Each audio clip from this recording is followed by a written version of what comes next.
Okay. Hello, everyone, and welcome to my presentation for my EDFR Research Methods class. I will be conducting research over UTRGV college students' perceptions evaluations on distance education from the point of technical and educational factors. I will begin by reviewing my introduction and literature review.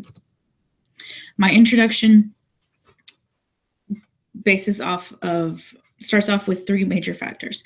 The technology and its various uses are leaving our classrooms more connected than ever. There are many advantages and disadvantages that need to be looked at when it comes to technology and being able to improve quality in educational distance education courses.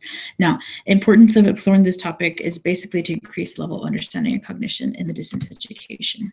I have set up my literature review into major sections. The first section is the student learner, and the student learner has a lot of flexibility and student satisfaction that contribute to or are received when there's a well-structured web-based course.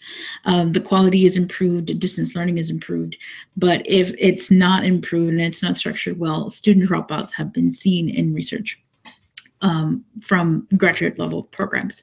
So there is a lot of need to investigate the study and help to structure web-based courses. The next section is the distance education instructor. I have used examples of how technology has improved and helped students in this section by giving an example with Skype in a master's program that has helped students to be able to work together over long distances, to be able to work in group methods. Technology and its potential to enhance the student's learning experience has the potential, really helps overall when it comes to the structure. So it's imperative that instructors need to understand technology to be able to give the impact that it can and to potentially produce really well-structured courses. I will be revisiting a study that I found that was published in Turkey, and I compared the Turkey distance education to U.S. education when it comes to research.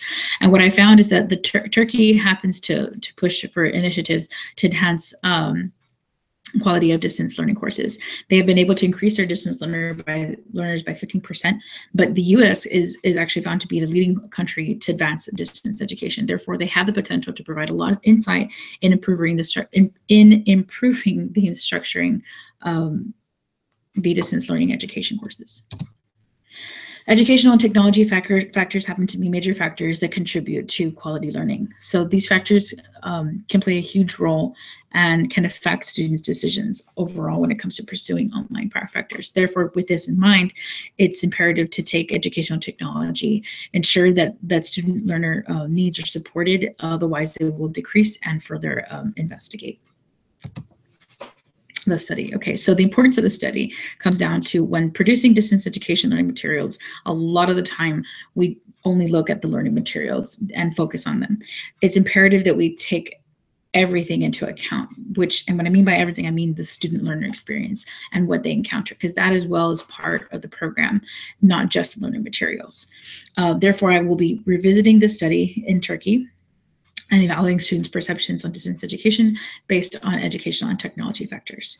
The DEQ that was used, the design instrument, the questionnaire was made during the original study, so I will be also using it to revisit and ensure its reliability.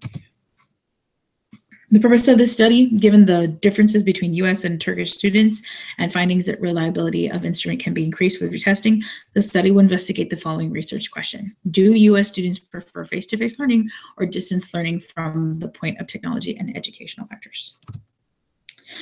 In my methods section, my participants are going to be 60 participants selected from the University of Texas Pan American. There will be 20 students taken from 3 different graduate level programs. 20 students will be taken from the Masters of Education and Educational Technology program. 20 students will be taken from the Masters of Science and Healthcare Administration program, and 20 students will be taken from Masters of Business Administration program. All of these programs are fully online distance learning courses and have a 2-year completion period range.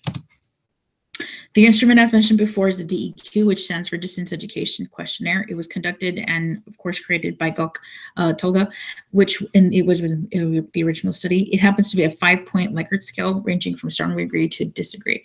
Therefore, it measures two different factors, which are the educational and technology factors, which were mentioned in the literature review. And this questionnaire will be distributed to students who have completed their respective 2-year graduate program. It will be distributed online versus the in-person approach using SurveyMonkey and the student school emails. In order to analyze the data and ensure the reliability of the DEQ instrument, I will be analyzing the data in the same approach that was done in the original study. So by doing this, I will take the items that I receive in the questionnaire, and they will be grouped into 2 factors, technical and educational. The mean from each item response will be taken, and a percentage will be derived from the addition of the agrees and the disagrees. These percentages will determine the highest resulting opinion to each item. The anticipated results are going to be set up in a table that looks something similar to this. And what you will see is the items from every single questionnaire item, that was given to the students, and their percentage based off of what they agreed or disagreed on. Now, I have altered some expected percentages based off of the structure that UTRGV and the United States has when it comes to technical and educational factors. So there are some percentages that have been shifted around here in terms of anticipated results. The second table that you see here are also anticipated results, but these are for the educational factor. And again, you have the items specific here that are specific to the educational factor, as you saw in the technology factor, and those items listed there in that table. The anticipated discussion, overall, the items in the questionnaire are relatable to students in the U.S. programs. Therefore, the items responses probably won't be really identical, given that there may not be any cultural clash. Students will be able to respond based off of their structure. And given that the structures are different, and U.S. is the leading country in producing distance education, I don't see that there will be similar responses to the questionnaire, especially since at UTRGV there is support provided through Blackboard department, and professors' response time is set to 24 hours. This has to have an impact on the results, because there's not going to be as many technological glitches that the original study saw in their results.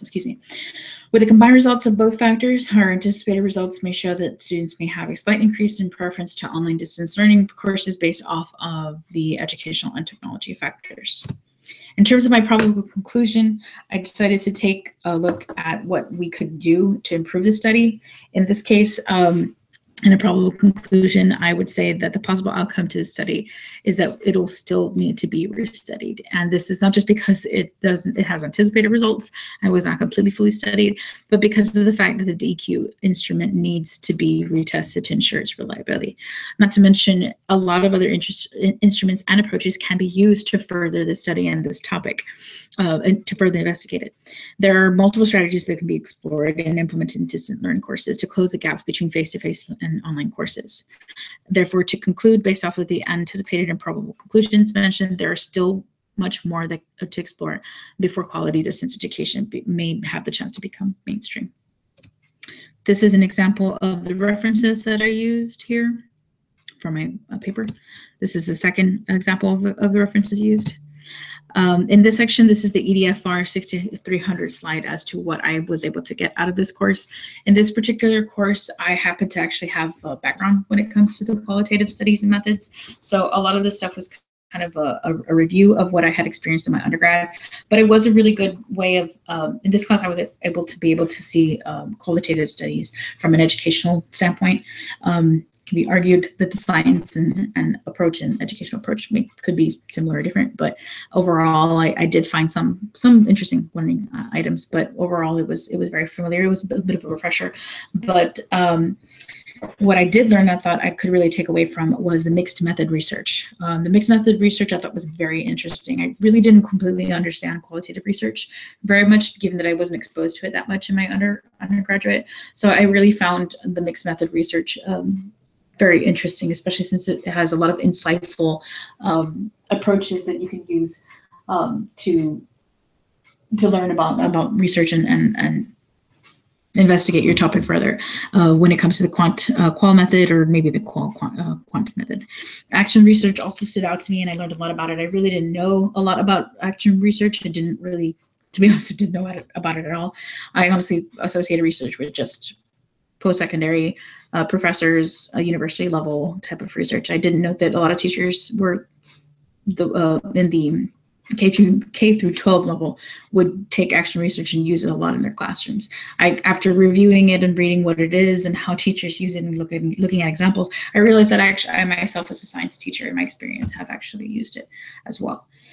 This is more or less everything that I have kind of learned from the course.